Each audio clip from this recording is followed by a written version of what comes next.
अब हम ग्रुप 14 की बात करेंगे। तो ग्रुप 14 में कौन कौन से एलिमेंट्स हैं हमारे? देखो, ग्रुप 14 में हमारे एलिमेंट्स आ जाते हैं कार्बन फैमिली। तो इसमें हम इस तरीके से बोलते हैं, कहे सीता जी सुनो प्रभु। तो यहां पर आप लिख लेना सारी चीजें, ये carbon, silicon, carbon silicon, germanium, germanium, stannous and lead. That is called basically plumbum. Plumbum बोलते हैं इसको। तो इसको हम लोग ग्रुप 14 को बोलते हैं कार्बन फैमिली। क्या बोलते हैं? Carbon family.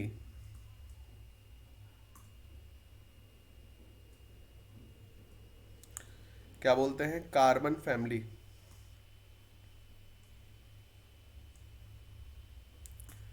कोई डाउट यहां पर?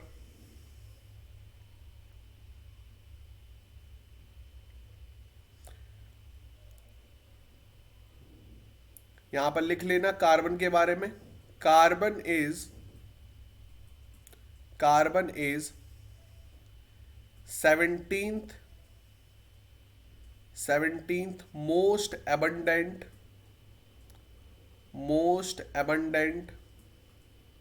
element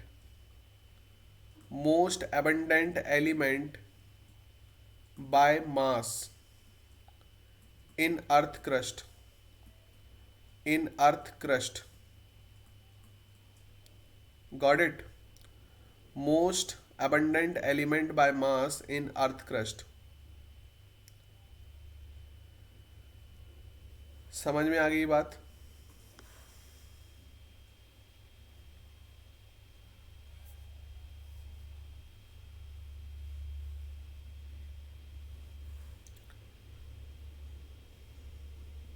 इलेक्ट्रॉनिक कॉन्फ़िगरेशन की अगर बात करें इस ग्रुप में, इलेक्ट्रॉनिक कॉन्फ़िगरेशन की बात करें तो इलेक्ट्रॉनिक कॉन्फ़िगरेशन को देख लो यहां पर। इलेक्ट्रॉनिक कॉन्फ़िगरेशन को देख लो तो इलेक्ट्रॉनिक कॉन्फ़िगरेशन में कार्बन का क्या हो जाएगा? 1s2 2s2 2p2। कि p ऑर्बिटल्स में, p सब शेल में हमारा दूसरा इलेक्ट्रॉन आ जाएगा यहां पर। तो p का मतलब दूसरा ग्रुप। सिलिकॉन का क्या हो जाएगा यहां पर? 3s2 3p2। और फिर जर्मेनियम का क्या हो जाएगा? 4s2 4p2। स्टेनस का क्या हो जाएगा? 5s2 5p2। तो इसी तरीके से अगर हम इसके जनरल इलेक्ट्रॉनिक कॉन्फ़िगरेशन की बात करें, general electronic configuration, general electronic configuration क्या हो जाएगा हमारा? जनरल इलेक्ट्रॉनिक कॉन्फ़िगरेशन हो जाएगा NH2NP2। क्या हो जाएगा? NH2NP2। NH2NP2। कोई डाउट यहां पर? NH2NP2 हो जाएगा।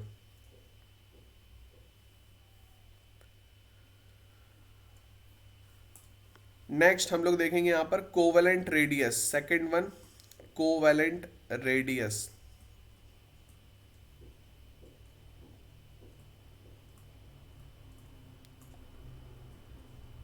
कोवेलेंट रेडियस की अगर मैं बात करूं यहां पर, covalent radius, basically covalent bond बनाएंगे यहां पर। कोवेलेंट रेडियस बात करो, एटॉमिक साइज बात कर लो, एक ही बात हो जाएगा यहां पर। एटॉमिक साइज की बात करूंगा तो एटॉमिक साइज क्या होगा यहां पर? Up to down atomic size क्या होगा? बता सकते हैं आप लोग? Up to down atomic size increases, बता चुका हूं मैं कई बार। तो इसको ना हॉरिजॉन्टली लिख लेता हूं मैं।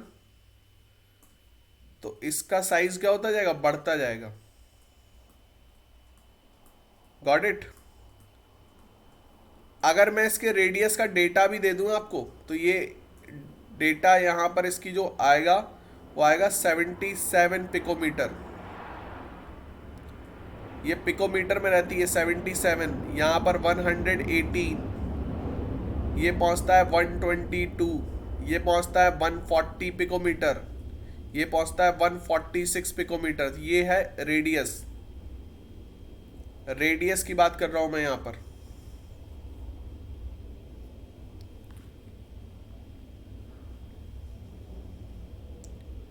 Got it. थर्ड टर्म हम लोग देखेंगे यहां पर, ionisation enthalpy. Ionisation enthalpy,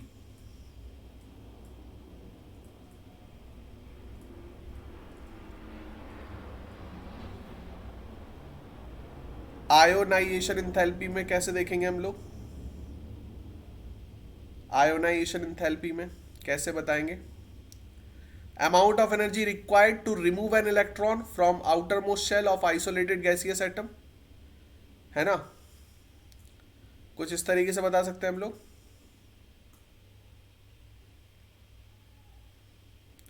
clear?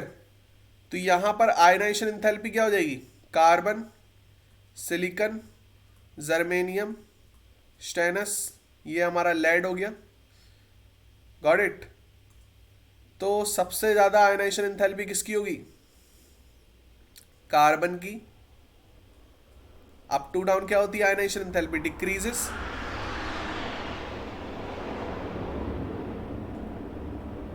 तो लिख लेना आयनाइजेशन एंथैल्पी का ऑर्डर। आयोनाइजेशन एंथैल्पी का ऑर्डर लिख लेना। अब नेक्स्ट बताएं आप लोग कमेंट में सभी लोग, electronegativity. What is electronegativity? Comment में सभी लोग बताएं इलेक्ट्रोनेगेटिविटी क्या होती है। कई बार बता चुका हूं मैं।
आवाज आ रही है सभी को?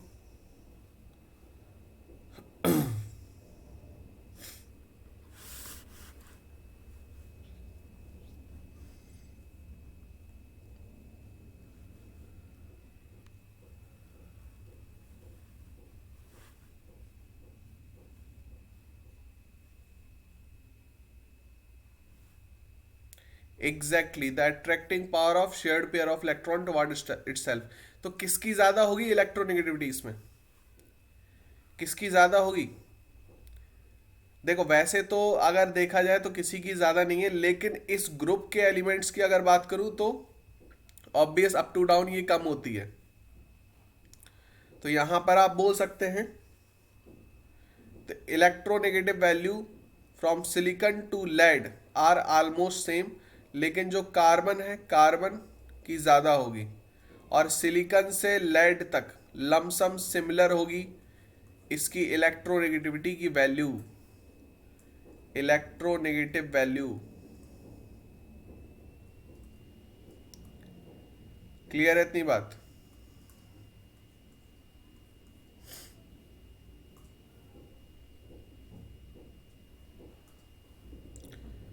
जल्दी नोट कर लें सभी लोग। हम बात करते हैं फिजिकल प्रॉपर्टीज की। फिजिकल प्रॉपर्टीज,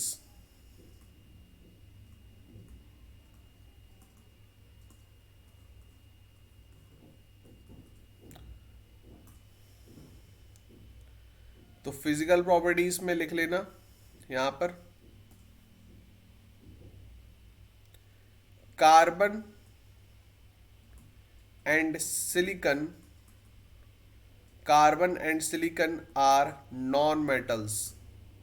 कार्बन सिलिकॉन कैसे होते हैं हमारे? नॉन मेटल्स हैं।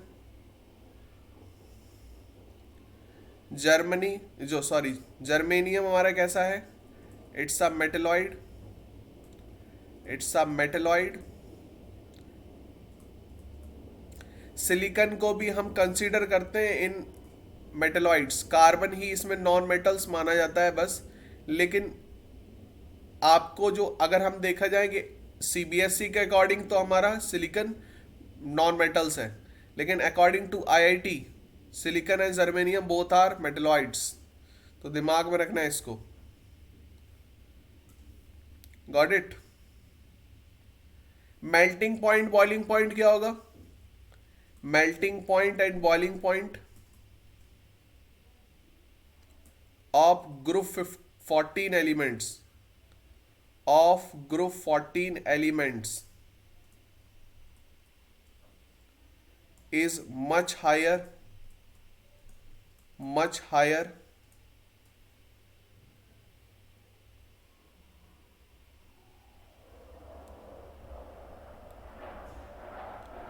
on increasing down the group, on increasing down the group। जैसे जैसे हम डाउन द ग्रुप आते जाएंगे हमारा यहाँ पर जो मेल्टिंग पॉइंट है और बॉइलिंग पॉइंट बढ़ता जाएगा up to down. Got it? सभी को क्लियर हो रहा है?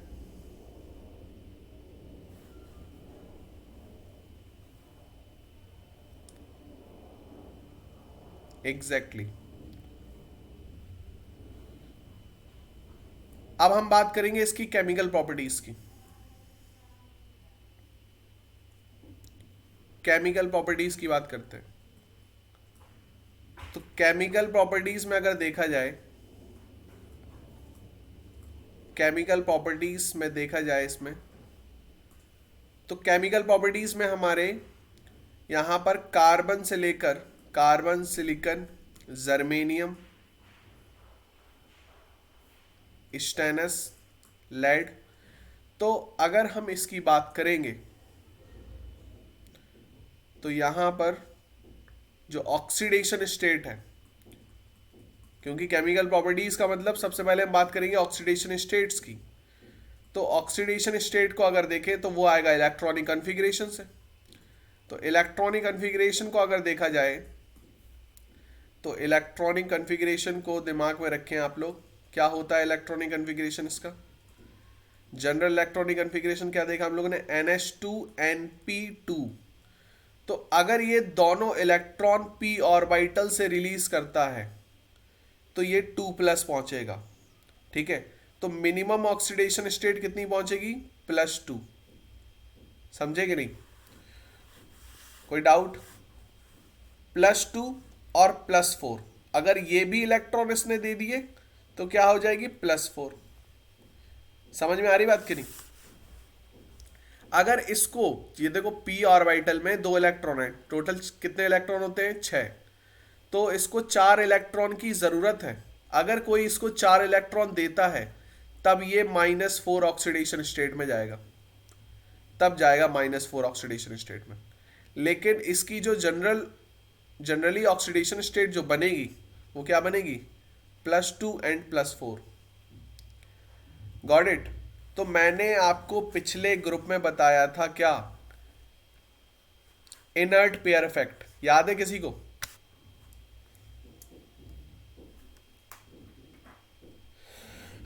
सॉरी, इनर्ट पेयर इफेक्ट देखा था हम लोगों ने।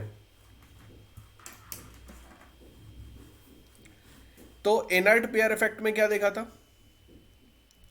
What is inert pair effect?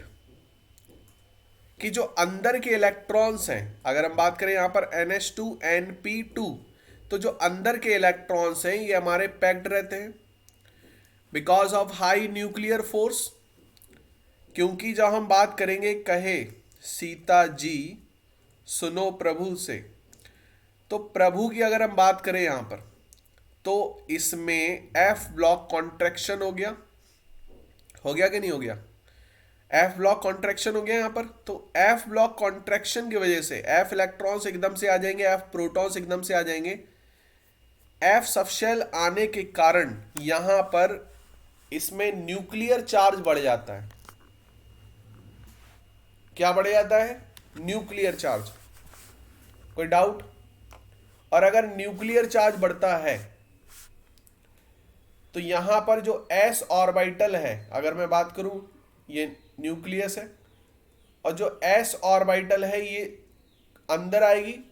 S orbital पे न्यूक्लियस जो है ज्यादा फोर्स लगाएगा। समझे कि नहीं? कोई डाउट? एस ऑर्बिटल में न्यूक्लियस ज्यादा फोर्स लगाएगा,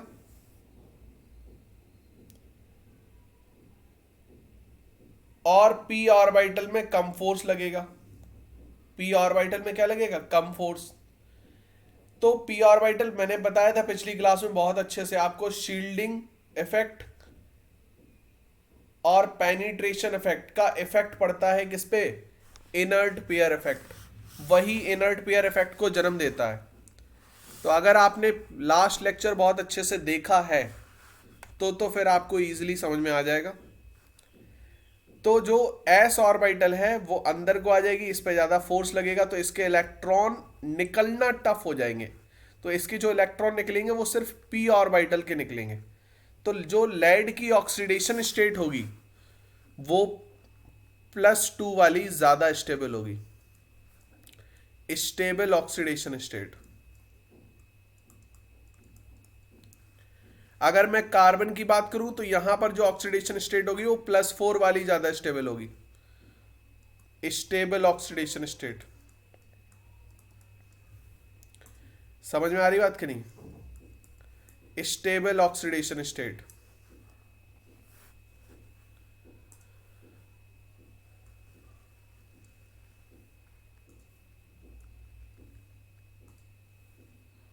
गॉट इट? समझ में आ रही है बात सभी को?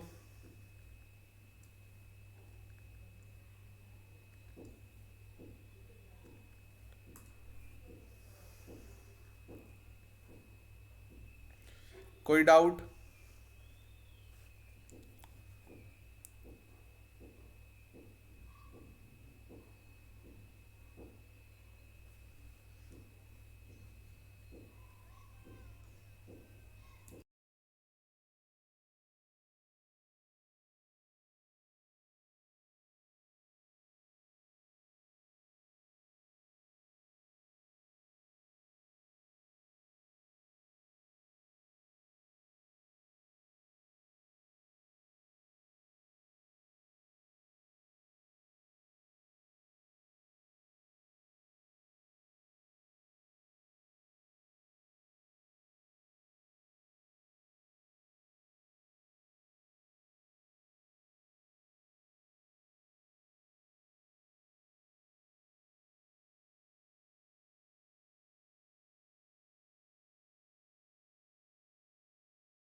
तो यहां पर अगर मैं बात करूं कंपाउंड्स फॉर्मेशन की, अगर मैं आपसे बोलूं यहां पर कि CCl2 ज्यादा स्टेबल है कि CCl4, तो आपका आंसर क्या होगा यहां पर?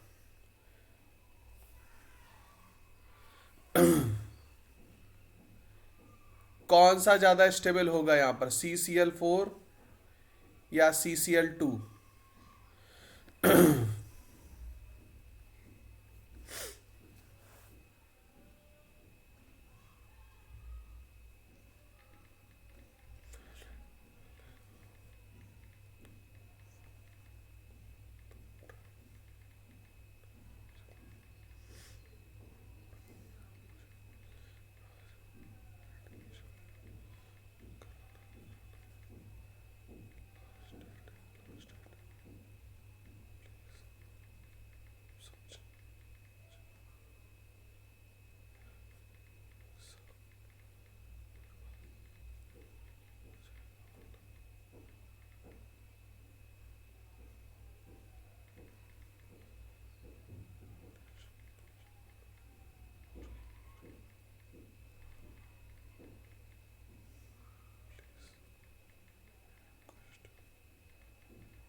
आप लोग कमेंट करें थोड़ा जल्दी,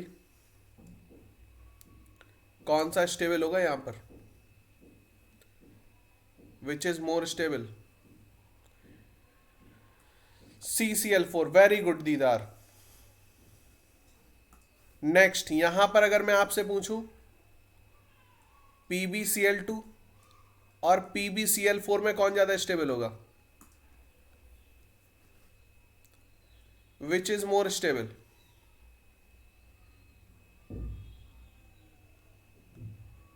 which is more stable, PbCl2 और PbCl4?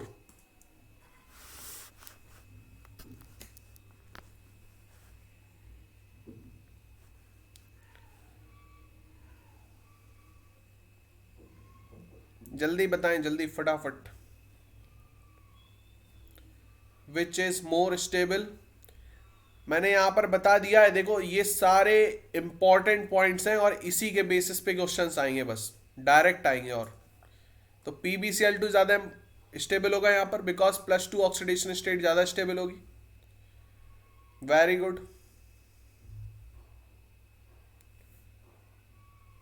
नेक्स्ट यहां पर अब देखते हैं रिएक्टिविटी टुवर्ड्स ऑक्सीजन। अगर मैं यहां पर आपसे एक और क्वेश्चन पूछूं, CO2 ज्यादा स्टेबल होगा कि CO, और PbO2 ज्यादा स्टेबल होगा कि PbO?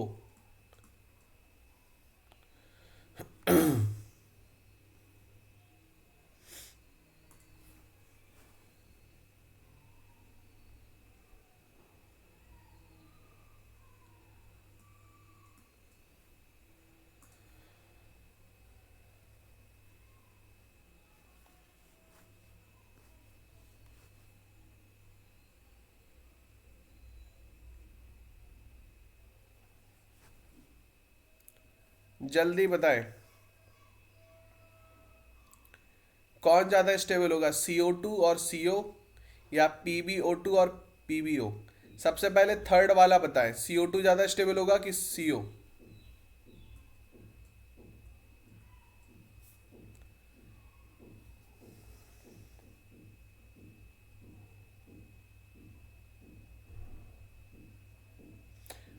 एग्जैक्टली यहां पर CO2 ज्यादा स्टेबल होगा, +4 oxidation state.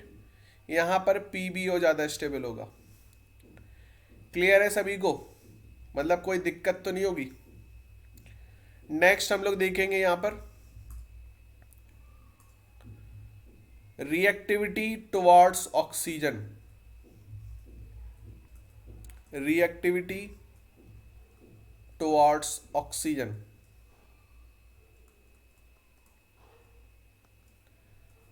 Reactivity towards oxygen. तो अगर हम रिएक्टिविटी टुवार्ड्स ऑक्सीजन की बात करते हैं तो यहां पर लिख लेना these elements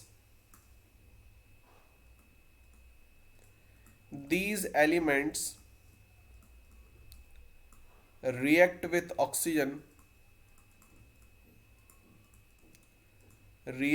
oxygen form oxides. क्या बनाते हैं भाई? ऑक्साइड्स ही बनाएंगे ऑब्वियसली। तो there are two types of oxides are formed. Two types of oxides are formed. कौन कौन से ऑक्साइड्स बनाएंगे ये? एमओ ऑक्साइड्स और MO2। तो M क्या है यहां पर? Not metal. मैं ना E लिख देता हूं यहां पर तो आपको क्लियर रहेगा। तो ये E है, E। ठीक है ना? एलिमेंट का मोनोऑक्साइड बनेगा और एलिमेंट का डाइऑक्साइड बनेगा। तो for an example carbon monoxide बनाता है, कार्बन डाइऑक्साइड बनाता है। ठीक है, इसी तरीके से सिलिकॉन का डाइऑक्साइड बनेगा, जर्मेनियम का डाइऑक्साइड बनेगा। समझे कि नहीं? अच्छा, ये जो ऑक्साइड्स है, ऑक्साइड्स जो हैं, क्योंकि आपको पता है कि मेटल ऑक्साइड्स जो होते हैं वो बेसिक होते हैं। मेटल ऑक्साइड्स कैसे होते हैं? ये बेसिक होते हैं, बेसिक। तो ये वाले जो ऑक्साइड्स हैं वो कैसे होंगे? एसिडिक होंगे, क्योंकि ये नॉन मेटल्स हैं। These oxides are acidic in nature. Acidic in nature. Acidic nature के होंगे। समझे कि नहीं? SnO2 and PbO2 are amphoteric in nature। amphoteric in nature। ये एम्फोटेरिक नेचर के होंगे।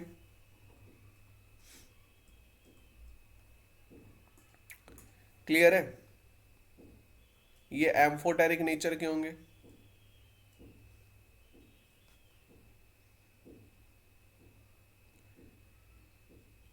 कोई डाउट? समझ में आ गई बात? यहां पर अगर मैं बात करूं SnO और PbO की भी, तो ये भी हमारे एम्फोटेरिक होंगे, आर एम्फोटेरिक इन नेचर।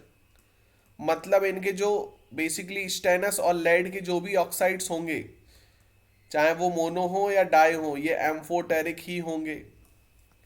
ये एम्फोटेरिक ऑक्साइड्स ही होंगे। तो दिमाग में रख लेना।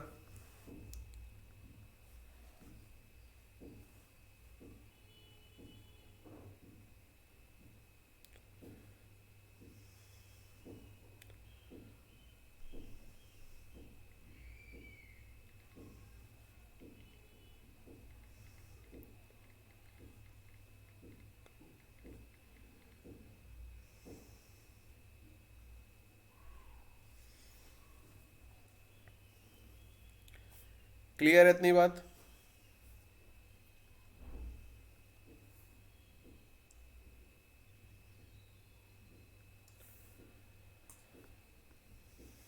नेक्स्ट हम लोग देखेंगे reactivity towards water. Reactivity towards water.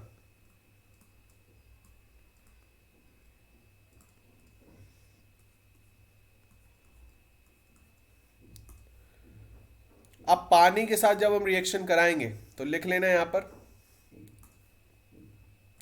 Carbon, silicon, germanium are not affected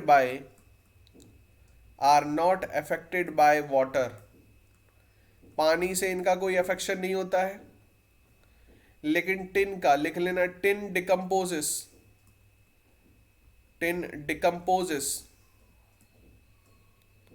steam. ये पानी को, जो गर्म पानी है या स्टीम बोल दो, तो उसको तोड़ देती है, डिकम्पोज कर देती है टू फॉर्म डाई ऑक्साइड्स, तो डाई ऑक्साइड बना लेता है, and di hydrogen gas and H2 gas. तो इसकी रिएक्शन करवाओ जरा। तो इसकी रिएक्शन आप लोगे SN की, आप ले लोगे यहां पर H2O, that is called basically steam. Steam ले लोगे, है ना, हीट के प्रेजेंस में। तो यहां बन जाएगा SnO2, डाई ऑक्साइड बन जाएगा और हाइड्रोजन गैस रिलीज हो जाएगी। हाइड्रोजन गैस यहां पर रिलीज हो जाएगी। क्लियर है? नेक्स्ट देखो, third, reactivity, reactivity towards halogen, reactivity towards halogen, halogen से रिएक्टिविटी करवा दो इसकी। ठीक है, तो हैलोजन्स के साथ ये क्या बनाएंगे, हैलाइड्स बनाएंगे। तो लिख लेना these elements,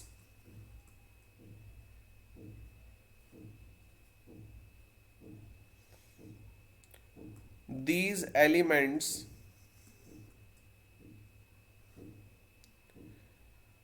react with halogen, react with halogens to form,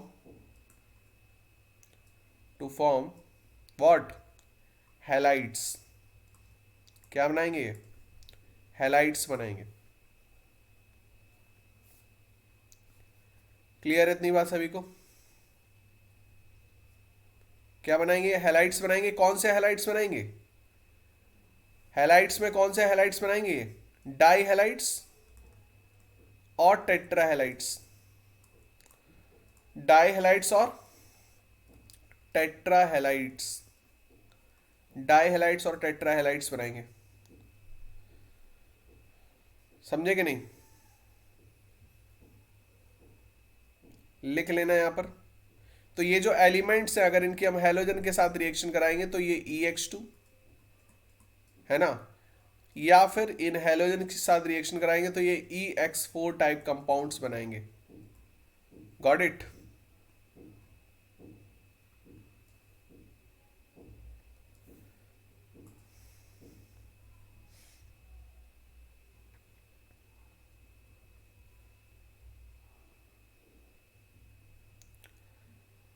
तो फॉर एन एग्जाम्पल यहां पर मैं ले लेता हूं SiCl4, तो इसकी रिएक्शन कराता हूं मैं H2O के साथ।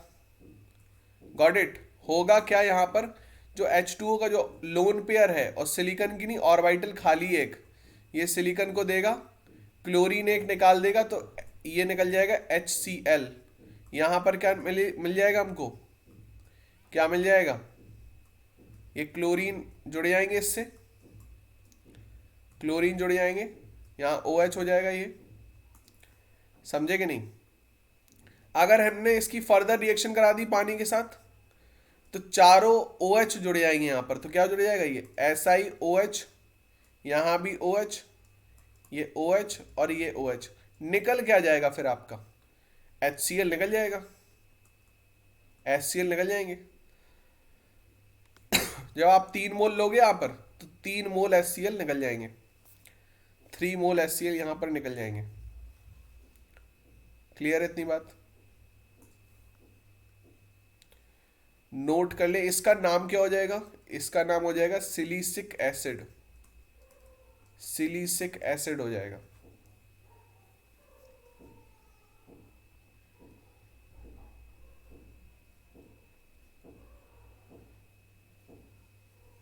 जल्दी नोट कर लें आप लोग।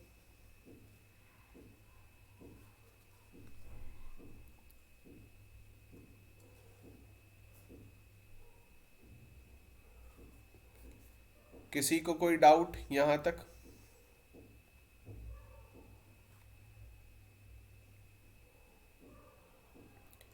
नेक्स्ट हम लोग देखेंगे यहां पर important trends and anomalous behaviour of carbon. Important trends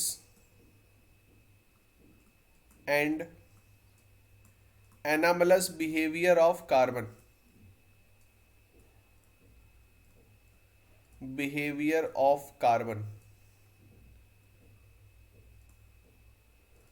important trends और एनामलस बिहेवियर ऑफ कार्बन। देखो बेसिकली एनामलस बिहेवियर में जब भी आपसे एनामलस बिहेवियर की बात की जाए तो एनामलस बिहेवियर में आपको आंख बंद करके पॉइंट लिखने हैं। क्या? कार्बन का सबसे स्मॉल साइज होता है पूरे ग्रुप में, सबसे पहली चीज। ठीक है, ये एनामलस बिहेवियर के पॉइंट्स हैं, क्योंकि जो भी आपका ग्रुप पढ़ोगे आप उसमें जो पहला एलिमेंट होगा उसी का हम लोग देखते हैं एनामलस बिहेवियर। एनामलस का मतलब होता है विचित्र, डिफरेंट, यूनिक, यूनिक बिहेवियर बाकी सारे और अदर एलिमेंट्स से। समझे कि नहीं? एक यूनिक बिहेवियर होना चाहिए। तो स्मॉल साइज, ठीक है। एब्सेंस ऑफ डी ऑर्बिटल, इसमें डी ऑर्बिटल नहीं होती है भैया कार्बन में। आप इलेक्ट्रॉनिक कन्फिग्रेशन करेंगे 1s2 2s2 2p2, तो 2d तो होती नहीं है। लेकिन जब आप कार्बन के नीचे सिलिकन है तो सिलिकन का 3s2 3p2 होता है, लेकिन इसका 3d भी होता है, वो खाली होता है, लेकिन 3d नाम की चीज दुनिया में एग्जिस्ट करती है। ठीक है ना? लेकिन 2 में डी ऑर्बिटल नहीं होती है, दूसरी शेल में डी ऑर्बिटल नहीं होती, तो एब्सेंस ऑफ डी ऑर्बिटल बोलेंगे आप। Absence of d orbitals. Ionisation enthalpy ज्यादा होती है, हाई आयनाइजेशन एंथैल्पी। समझे? तो ये इसका हमारा क्या हो जाएगा? Anomalous properties. कार्बन की कैटिनेशन प्रॉपर्टी ज्यादा होती है, कैटिनेशन प्रॉपर्टी होती है इसकी ज्यादा, सबसे ज्यादा होती है कैटिनेशन पूरी पीरियोडिक टेबल में।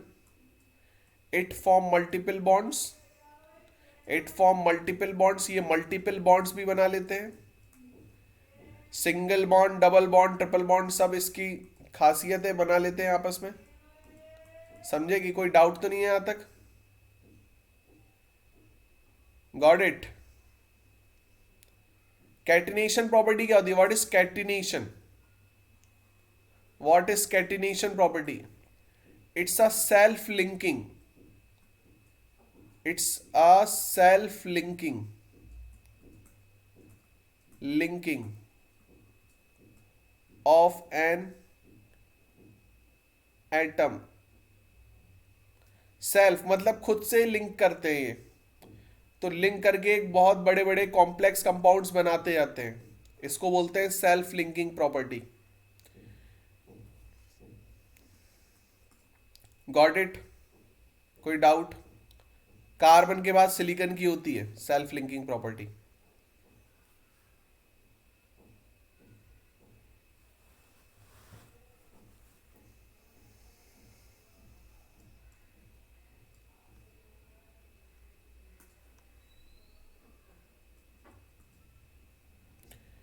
नेक्स्ट हम लोग देखेंगे यहां पर allotropes of carbon. Allotropes of carbon, what are allotropes? Allotropes क्या होते हैं बताएंगे आप लोग? What are allotropes? एलोट्रॉप्स को कैसे डिफाइन करेंगे आप?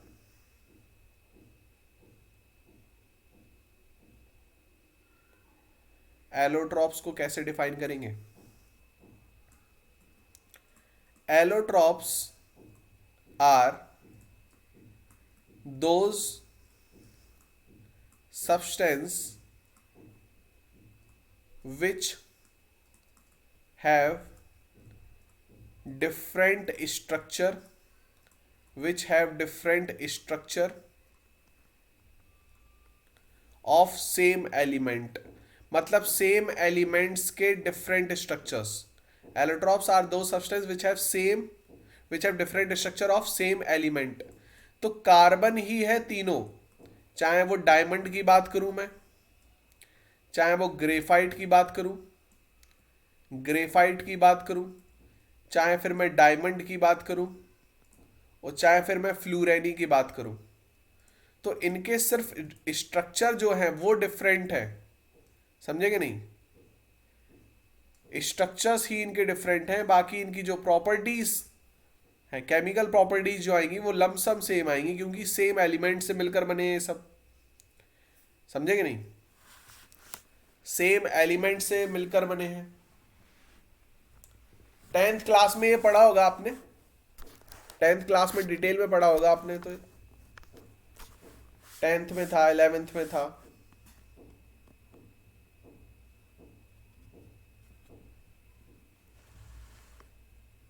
कोई डाउट किसी को यहां तक?